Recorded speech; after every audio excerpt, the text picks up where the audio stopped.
Ladies and gentlemen, Behind the Line proudly presents to you another exciting rendition of the woke, Turning on the Woke. This special episode is brought to you by the Whoopi Cushion. Do your kids get bored on rainy days? Do you need something to keep them entertained while your wife transitions into your new husband? The Whoopi Cushion is here for you. For the small price of $19.99 cucumbers, your kids will be entertained and exposed to high-quality mouth farts. Order your personalized Whoopi Cushion today by calling Son Hostin. What is this world coming to? For years, I thought The View was the platform where the media careers of old woke yentas went to perish. Young graduates of Woke U, they begin their careers in propaganda working at the worldwide leader in woke, ESPN. Once they begin to age, or as Donnie Lemon says, past their prime, they move on to cable news, or the super ugly ducklings, they move to print media like the Washington Post so we're not exposed to the grotesqueness. Once they transition from ugly duckling to yenta, the deacons, they send them over to The View, the platform dedicated to rainbows and woke wieners, the platform dedicated to preaching the good word and combating mythical racism, the platform known for consistently abiding by the woke commandments, which is why I am incredibly confused by what I saw yesterday on The View. First, let me give you the backstory so you have all the context. Barbie Bassett is a news anchor working for some dump of a station in Jackson, Mississippi. Well, at least she used to work at this dump. I think she was fired over the weekend. Now, I'm sure she was devastated when she received this news, but Barbie, if you're watching, believe me when I tell you, this is a blessing in disguise. Take my advice. Get the hell out of Jackson, Mississippi. The living conditions are better in Ethiopia than they are in Jackson. If you like high crime, roads that swallow your vehicle, being afraid to leave your wallet on your kitchen counter because it might get stolen, drinking water that looks like it came from the porta potties in the WNBA dump. If all that sounds appealing, Jackson, Mississippi is the place for you. Barbie Bassett was a longtime news anchor in Jackson. Last week, she was on the air on one of those cringe local news programs that aired during the middle of the day. Fascinating television. They were discussing... Hell, I have no idea what the hell they were talking about. For some reason, though, in the conversation, Snoop Dogg was mentioned, prompting Barb to repeat a phrase that Snoop popularized 20-something years ago. Watch for yourself. Come up with. I think that'd be pretty cool. Before we know it, she'd have a Snoop Dogg tattoo on her shoulder. For shizzle, my nizzle. Did you catch the obvious violation of the woke commandments? Barbie Bassett, she was charged and convicted over the weekend of mythical racism. I mean, obviously, she suffers from inherent racism.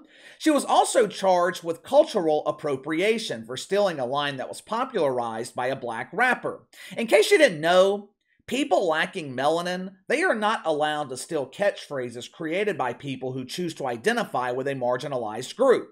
The shitfucks call that cultural appropriation. According to USA Today, Barbie Bassett has a long history of mythical racism. You're not going to believe this. Last fall, live on the air, she said the word grandmammy. I'll pause for a second to allow enough time for you to deal with the emotional trauma. I know it's hard to believe, but grandmothers are now a trigger.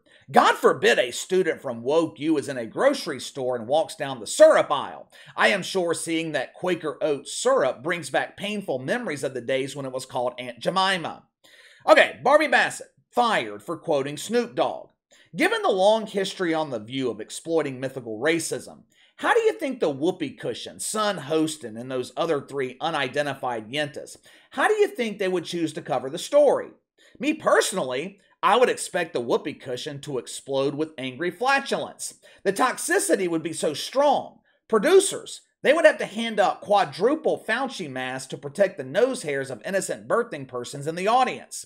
There wouldn't be enough Kleenex in the building to dry the tears of Son Hostin. Oh, that evil white woman speaking that word triggers painful memories in me. It reminds me of a time when I had to go to the grocery store and buy my own groceries. Who is that pretend conservative on The View? What's her name?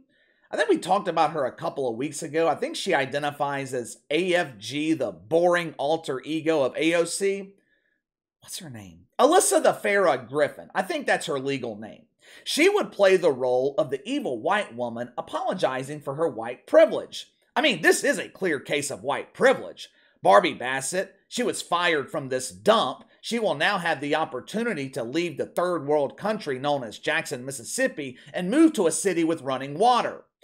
These are the types of reactions I expect from The View.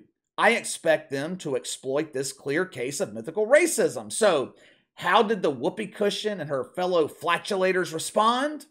It was rather interesting. Watch it for yourself. People have to understand that sometimes stuff comes out of folks' mouths and you might want to start with, hey, maybe that wasn't the smartest thing to say, as opposed to, you're out. Yeah. That's just me, having been in this situation before. Can we say the first part of the lyric? Probably not. No. Okay. Yeah. It's from a famous song. I didn't know that meant the N-word. I did. I'm from the Bronx. My people are from Georgia and Puerto Rico. I've been singing that song, and then I didn't know. So I thought maybe she didn't know either, and she was just like, she did it out of ignorance. Now I'm thinking maybe she needs some sensitivity classes. There are too many things. Y'all need to make a book of stuff that no one can say. There has to be a book of stuff nobody could ever say. And then we could all study. Ever. Then the book would be banned. Include everything. Include everything. Because I tell you, the things that change, you can say this, but you can't say that. But next week, you might not be able to say this. It's hard to keep up. Was that The View? It looked like the set of The View.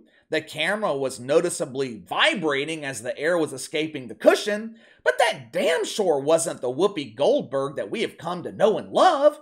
That was a completely different person. What the hell happened here? What happened to my boo, who never passes on an opportunity to exploit mythical racism? What happened to my son, who loves hosting seminars dedicated to the black victim? Well, I mean, son Hostin was live and in person. Although she didn't push for Barbie Bassett to be fired, she did recommend the go-to solution for spankers of the woke winker: sensitivity training. Oh, sensitivity training, where normal people go to learn about their inherent racism. Sensitivity training obviously worked out well for Donnie and his lemons. Things have been great at CNN since he graduated magna cum laude from Sensitivity Tech. Donnie, he no longer chastises Caitlin Collins for interrupting him on the air. He now allows her to take over the show so she can tank ratings the right way. This transformation from whoopee cushion to Whoopi Goldberg, from shitfuck to common sense, it might seem difficult to understand, but once you dig a little deeper, it's simple to figure out. You want to know what happened to Whoopi Goldberg? Reality happened. I passed on this story a couple of weeks ago because I didn't think there was enough to it. But a couple of weeks ago, the Wanker Spankers, they were accusing Whoopi Goldberg of mythical racism. What was her offense? She used the word gypped. Now, I haven't heard that word used in, 15, 20 years, but it was common when I was growing up. Anyone with a brain knows. Whoopi Goldberg, she meant nothing by this. She was using it in a different context. Big problem, though, because this word has been added to the woke dictionary of banned words. The inclusion of the term was special because it marked the 1 millionth word that the deacons have banned. Now, who was offended by this term? People from Romania.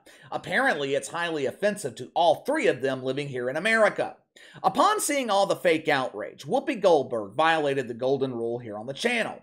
The deacons, they had millions of rules to abide by, but here on the channel, we only have one. Never, ever, ever, ever, I mean ever, apologize to the shit fucks. I don't care if you're wrong. You don't apologize. If you offend these people, it means you're doing something right. I will never apologize for doing the right thing. Like most public apologies, this apology from Whoopi Goldberg was insincere. As you saw in the clip, Whoopi Goldberg is tired of the fake outrage. She's tired of the fake sensitivity over words. It's ironic, though. how quickly her mind changed when her own rules were used against her. Did you notice how awkward that segment was on The View? At one point, son Hostin looks to her producers and asks, "Are we allowed to say the first part of this lyric?" The first part? You mean faux shizzle? Oh my God, he just said shizzle. What's the big dizzle? I know ABC is broadcast television. I know they have to abide by FCC regulations, but have we really reached the point where the yentas on The View are afraid to speak? This fear is all by design. Deacons at Woke United Methodist, they want people afraid to speak. If you say something negative about a black woman, you're accused of mythical racism, you're accused of mythical misogyny. If you say someone gypped you, you're charged with whatever the hell that charge would be. They force you into an insincere apology. If you belong to a marginalized group, you're allowed to keep your job. If you happen to be white, you're forced to apologize, then you're fired. Again, the outrage is always selective. Joy Reid, she's allowed to say whatever she wants. Talbot Swan, he can demonize white people. Barbie Bassett repeats words from a rapper from 20 years ago. She's blackballed from the media. Whoopi Goldberg complained about the standards constantly changing. No one knows what's offensive. This is also by design. If you don't know what's offensive, the hope is you just won't say anything at all. But the truth is, no one knows what's offensive because the majority of these violations aren't offensive to anyone. How many people were actually offended when Whoopi Goldberg used the word gyp in that context? Mainstream media outlets, they were so afraid of violating the woke commandments, they censored the word when reporting the story. When does it end? The answer is, it doesn't. Deacons at Woke United Methodist, they have to have a cause to be effective. It started with gay marriage. That movement transformed to removing the Franken beans on Connie Kindergartner. Police brutality morphed into a fight against mythical racism, which has morphed into actual racism against 70% of the population. Anyway, give me your thoughts. Whoopi Goldberg shocks the world by essentially denouncing Woke United Methodist. How long do you think it'll take for the lovely ladies of The View to return to their natural yenta state? Do you think we're starting to see the appeal dissipate in the woke movement? Let me know. Sound off in the comments below. Make sure to like and subscribe. Click the notification bell to receive all notifications from the channel. Best way to contact me is by email at btlkc84@gmail.com, KC_BTL84 on Twitter. I'll see you guys later.